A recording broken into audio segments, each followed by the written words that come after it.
আসসালামু আলাইকুম, আমন্ত্রণ জানাচ্ছি লোনাস চ্যানেলে। আশা করি যে যেখানে আছেন আলহামদুলিল্লাহ সবাই ভালো আছেন। আমরা আলহামদুলিল্লাহ ভালো। তো বরাবরের মতো আরেকটি নতুন ব্লগ নিয়ে হাজির হয়ে গেলাম।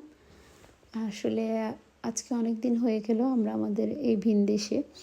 তো আমার মেয়ে এখানে যেন একাকী ফিল না করে তেমন একটা, তার জন্য আসলে বিভিন্ন কিছুতে ওকে নিয়ে যাওয়া। তো এখানে একটা প্রোগ্রাম হবে, সেটার জন্য এই যে এখানে এখন রিহার্সাল করা আছে। তো এটা ছিল আমাদের ভার্সিটিতেই, তো প্রোগ্রামটাও ভার্সিটিতে ছিল। তো তার আগে বাচ্চাদেরকে নিয়ে রিহার্সাল করিয়ে নিচ্ছে। তো আমরা আমার মেয়ের প্র্যাকটিস শেষ করে বাসায় এসে রেডি হয়ে এখন আবার একটা আপুর বাসায় এসেছি। তো এটা ওই আপুটার বড় মেয়ের জন্মদিন ছিল। এই যে মাঝখানে যে মেয়েটা দেখতে পাচ্ছেন, ওর আজকে জন্মদিন। তো ওর জন্যে আপু একটা ছোট পার্টি আয়োজন করেছে, তো সবাইকে বলেছে, তো আমরা এসেছি। তো বাচ্চারা বাচ্চাদের মতো মজা করছিল, আমরা সবাই সামনে বসে এনজয় করছিলাম। ওটা স্পেশাল। আচ্ছা, কাবাব খাবা? কাবাব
তো এটা ছিল স্টুডেন্ট ওরিয়েন্টেশন প্রোগ্রাম। নতুন যে স্টুডেন্ট আসছিল তাদের নিয়ে এই প্রোগ্রামটা আয়োজন করা হয়েছিল। তো একটা ছোট করে কালচারাল অনুষ্ঠানের আয়োজন করা হয়েছিল। তো আমরা বাসায় চলে এসেছি, এটা হচ্ছে রাতের দিকে। তো এটা একটা দেখতে পাচ্ছেন ফ্লাওয়ার, আমার মেয়ে আমার জন্য বানিয়েছিল। মাদার্স ডে উপলক্ষেও আমাকে গিফট দিয়েছিল। আমার জন্য এটা খুবই স্পেশাল একটা গিফট ছিল, তাই আমি আমার ভিডিওতে এটা বন্দি করে রাখলাম। আমি যখন মনে চাইবে তখনই দেখতে পাবো। তো আমি আজকের জন্য এখান থেকে বিদায় নিয়ে নিচ্ছি। আপনারা যে যেখানে আছেন সুস্থ থাকবেন, ভালো থাকবেন এবং আমার চ্যানেলের সাথেই থাকবেন। আল্লাহ হাফেজ, আসসালামু আলাইকুম।